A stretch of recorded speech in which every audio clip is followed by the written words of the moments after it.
The Deadwax Collective Jam Space.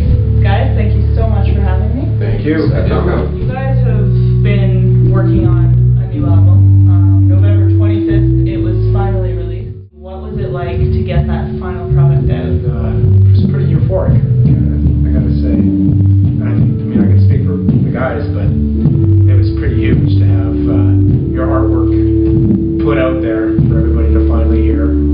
We put it out in snippets and things of that nature, and shared with friends and family, and then finally to give it a final send-off, like a ship out of the berth. It was pretty intense. It was good. So you guys had it completed and then had to keep it under wraps while it went through production and things for a year and a half?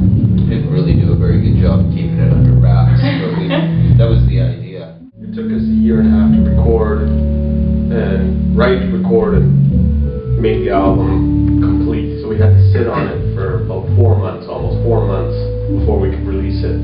How do you do that? Not very well. Not very well. No, it was really hard because you want to show people what you've done, and you're really proud of how it sounds, and you want people to hear it like really bad. It's kind of like, you know, Christmas time, you know, wanting to take a peek at the gifts, kind of thing, and letting other people see what you got. Now you have been letting other people see what you've got. You released your first single on the radio, Hey Child. Have any of you heard it on the radio yet? I heard it once on Indie Night in Canada, on CFox. And what's that like? It sounded killer. Yeah, it sounded amazing, and it's just cool to hear your stuff on the radio as opposed to just sticking it in a CD and, you know, you're the only one listening to it. There was a potential of, you know, tens of thousands of people listening to it that night, you know, and that's a really cool feeling. Where were you when you heard it? I was at home, and I was listening to it live streaming on a computer. That was the only way I could really listen to it, or I could have listened to it on my clock radio, but it's not quite the same. Having recorded the drum tracks at the factory, what's it feel like to go into a studio that has had Metallica, Motley Crue, Bob Rock, all in that one place? Yeah, it's crazy. It's totally. While these guys were kind of laughing at me, those are like probably an hour, maybe an hour and a half earlier. I'm phoning them, and then someone comments like, I don't think I've ever just talked like that before. Like I was kind of out of breath and like pretty excited for sure. It was scary, but we pulled it off, no problem. It was really cool. Listening to a few of your things and watching some videos, you guys mentioned Bob Rock quite a bit. If he was here right now, what would you want to tell him about your band? That's a good question. I would say that, you know, Tell them we're nothing like the Pillows. Nothing close. got the eyes of a stranger. Well, I just want to say, man, I love your work, you know, and if we ever get a chance to work with you, that would be awesome. That's pretty much it. I'd probably throw my guitar and say, let's jam something. Yeah. I'll put it up. He's just a person too, right? And knowing how many different bands or singers he's helped out, how would you explain your band to make them stand out? I think we just play, because everything else is just talk. You know, let people make up their own decisions. I can't convince anybody. You know, make up your own mind. See what you think. You know, we're gonna do it regardless.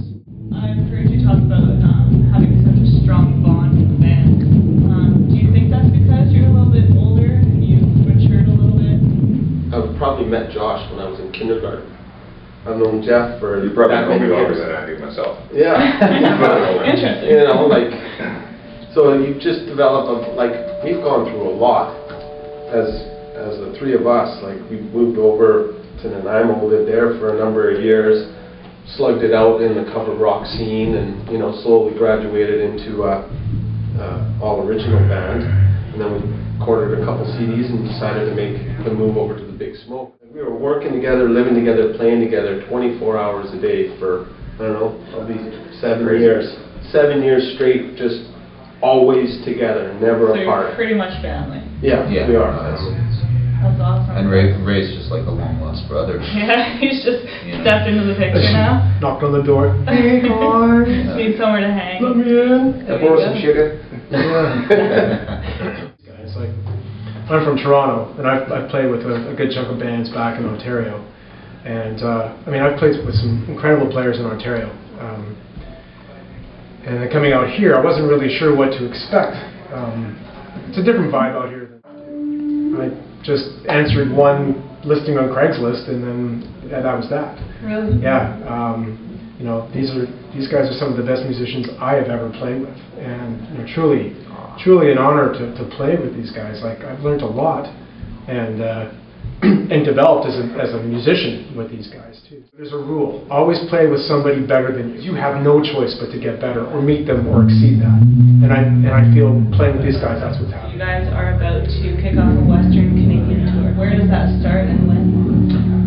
We're looking in very near future, probably in the new year, like January, February. We're going to start with Vancouver Island, get a bunch of releases over there, and then we're going to start making our way east.